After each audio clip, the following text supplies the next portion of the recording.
जैसे कि last episode में हमने देखा था, वो जो फैटी होता है वो अपनी साइज़ को कम करना शुरू कर देता है। और वो अपनी साइज़ को कम करते हुए ली जियान से बोलता है कि लगता है कि तुम मुझे यहाँ पर अंडर एस्टिमेट कर रहे हो।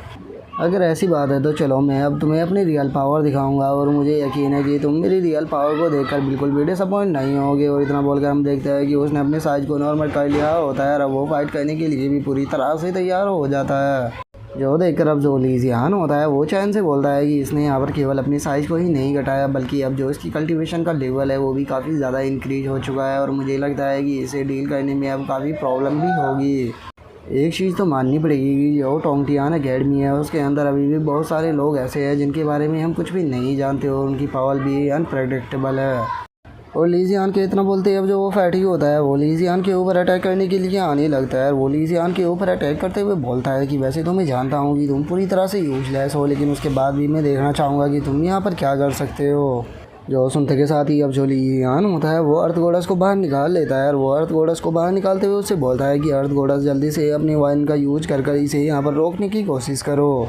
जो सुनते के साथ ही अब जो अर्थ गोडस होती है वो अपनी वाइन्स का यूज कर उस फैटी को वहीं पर ही पकड़ लेती है। जो देखकर जो ली जियान होता है वो अब अर्थ गोडस से बोलता है कि जल्दी से इसे ख़त्म कर दो, चाहे इसका कल्टीवेशन का लेवल कितना भी हाई क्यों ना हो, लेकिन ये तुम्हारी इस पकड़ से बाहर नहीं हो पाएगा।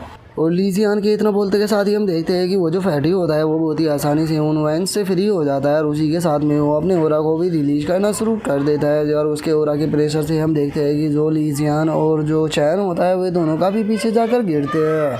और अब जो वो फैटी होता है वो सीधे ली जियान के ऊपर अटैक करने के लिए आ जाता है। और वो ली जियान के ऊपर अटैक करते हुए बोलता है कि तुम्हें क्या लगा था कि वो मामूली सी चीज़ मुझे वहाँ पर पकड़ कर रख पाएगी।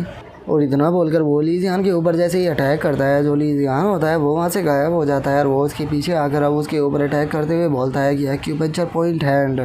और इतना बोलकर जो ली जियान होता है वो उस फैटी के एक्यूपंक्चर पॉइंट को दबाकर उसे वहीं पर ही फ्रीज कर देता है। लेकिन हम देखते हैं कि वो फैटी काफ़ी पावरफुल होता है और वो बहुत ही आसानी से वो सील से बाहर निकल जाता है। जो देखकर अब ली जियान भी काफ़ी शौक हो जाता है और वो शौक होते हुए बोलता है कि मैंने नहीं सोचा था कि ये इतनी जल्दी एक्यूपंक्चर पॉइंट सील से इतनी जल्दी फ्री हो जाएगा। लगता है कि अब मुझे कोई दूसरा रास्ता ढूंढना होगा। और ली जियान के इतना बोलते ही अब जो चैन होता है वो उस फैटी के ऊपर अटैक करने के लिए जाने लगता है। और वो उसके ऊपर अटैक करते हुए बोलता है कि इसे तुम मेरे ऊपर छोड़ दो।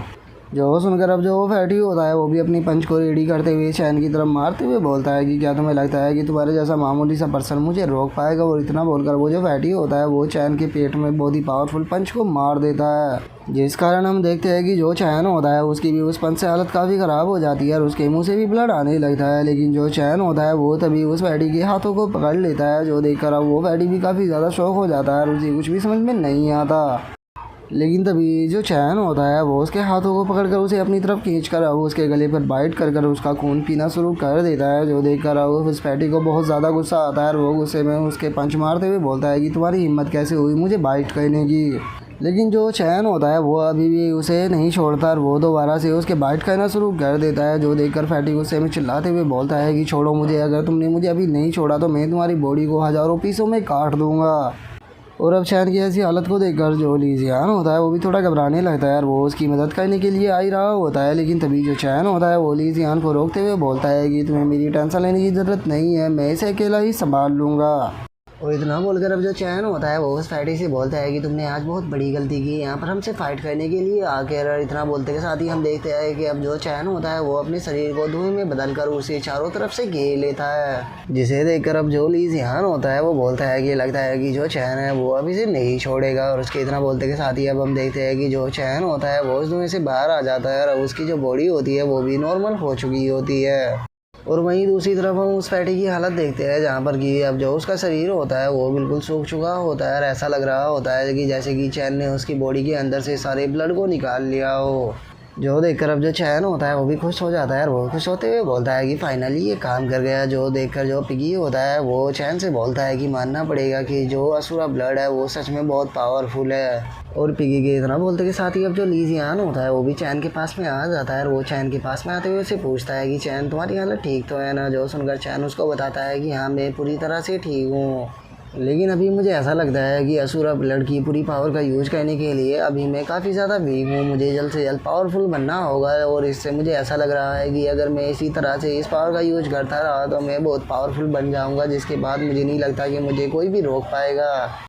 जो सुनकर जो लीजियान होता है वो चैन को बताता है कि हाँ ये बहुत ही अच्छा टैलेंट है और इससे तुम काफ़ी जल्दी भी पावरफुल बन सकते हो, लेकिन मैं तुम्हें एक चीज़ बता देना चाहता हूँ कि इसका नाम ब्लड असुरा ऐसे ही नहीं है।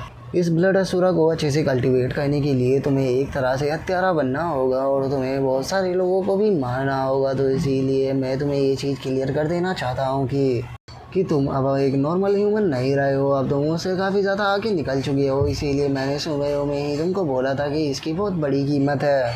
और लीजियान की अब इस बात को सुनकर जो चैन होता है वो लीजियान को बताता है कि ब्रदर लीजियान, मैं जानता हूँ कि आप इसलिए डर रहे हो कहीं मैं अपने ह्यूमन नेचर को ना खो दूँ, लेकिन आपको टेंशन लेने की कोई भी ज़रूरत नहीं है। मैं चाहे इस ब्लड असुरा को ही कल्टीवेट क्यों ना करूँ, लेकिन उसके बाद भी जो मेरा दिल है वो हमेशा एक ह्यूमन का ही रहेगा। और अब चैन की इस बात को सुनकर जो लीजियान होता है वो भी मुस्कुराने लगता है। वो मुस्कुराते हुए बोलता है कि चलो ये तो काफ़ी अच्छी बात है, तो अब यहाँ से चलो और बाकी लोगों को ढूंढते हैं कि आखिर उन सभी की हालत कैसी है। और लीजियान के इतना बोलते के साथ ही हम थोड़ी देर बाद का सीन देखते हैं कि जहाँ पर कि सभी लोग इकट्ठा हो चुके होते हैं। अब जो लीजियान होता है वो उन लोगों से बोलता है कि यहाँ पर हमने अभी तक टोटल जो 12 लोग हैं उन्हें मार दिया है। जो सुनकर अब जो चैंगलिंग होता है उसे काफ़ी ज़्यादा गुस्सा आने लगता है और वो गुस्से में बोलता है कि उन दोनों पैलेसों को अपने ऊपर शर्म आनी चाहिए। पहले ही इस चीज़ के लिए सभी लोग एग्री हुए थे कि यहाँ पर केवल 5 ही लोग इंटर करेंगे एक पैलेस से, लेकिन उन्होंने पता नहीं यहाँ पर कितने लोग भेजे हैं। जो सुनकर अब जो लीजियान होता है वो चैन से बोलता है कि तुम्हें टेंशन लेने की कोई भी ज़रूरत नहीं है। उन्होंने यहाँ पर कितने भी लोगों को क्यों ना भेजा हो, लेकिन उसके बाद भी हम उनमें से यहाँ पर किसी को भी चिंता नहीं छोड़ेंगे, क्योंकि वैसे भी हमारी कॉम्बैट पावर जो है वो अब काफ़ी बढ़ चुकी है। जो सुनकर अब जो यूजी होती है वो लीजियान से बोलती है कि ब्रदर लीजियान, आपने बिल्कुल सही कहा, लेकिन मुझे नहीं लगता कि अब कोई जल्दी से हमारे सामने आने वाला है, तो इसीलिए कैसा रहेगा इतने टाइम के लिए हम किसी ट्रेजर को ढूंढने के लिए चले। जो सुनकर अब जो लीजियान होता है वो भी थोड़ा सा शौक हो जाता है और वो शौक होते हुए यूजी से बोलता है कि क्या यहाँ पर कोई ट्रेजर भी है। जो सुनकर अब जो यूजी होती है वो लीजियान को बताती है कि हाँ वैसे तो ये तीनों पैलेसों का एक टूर्नामेंट होता है जहाँ पर कि तीनों पैलेसों के डिसाइपल आकर फाइट करते हैं, लेकिन यहाँ पर एक ट्रेजर भी रखा जाता है ताकि जो भी डिसाइपल इस टूर्नामेंट को जीते वो उस ट्रेजर को पा सके। और अगर इस ट्रेजर की बात की जाए तो ये इस माउंटेन के बिल्कुल डीप वाले पार्ट में रखा गया है और इसे यहाँ पर बहुत ही लंबे टाइम से रखा हुआ है, क्योंकि पिछले हज़ारों साल से कोई भी डिसाइपल इस ट्रेजर को नहीं पा सका। और अगर इस ट्रेजर की पावर की बात की जाए तो ऐसा कहा जाता है कि ये ट्रेजर सच में बहुत पावरफुल है। और अब यूजी की इस बात को सुनकर जो लीजियान होता है वो भी इस चीज़ के लिए रेडी हो जाता है और वो यूजी से बोलता है कि ठीक है, अगर ऐसी बात है तो चलो फिर अब उस ट्रेजर को ढूंढने के लिए चलते हैं, क्योंकि मैं भी देखना चाहता हूँ कि आखिर वो किस तरह का ट्रेजर है। और लीजियान के इतना बोलते ही अब हमारा जो व्यू होता है वो सीक्रेट पैलेस के बाहर आ जाता है, जहाँ पर कि हम देखते हैं कि जो जियांग होता है वो शाह को देखते हुए बोलता है कि इतना लंबा टाइम बीत गया लेकिन वूफा और सूफा पैलेस में से कोई भी डिसाइपल बाहर नहीं आया। और जियांग की अब इस बात को सुनकर जो चैन होता है वो जियांग से बोलता है कि हाँ, अगर हमारे जो डिसाइपल है उनकी पावर की बात की जाए तो मुझे तो लगता है कि वे बहुत ही पहले उस लीजियान को ख़त्म कर चुके होंगे। हो सकता है कि वे उस ट्रेजर को पाने की कोशिश कर रहे हो।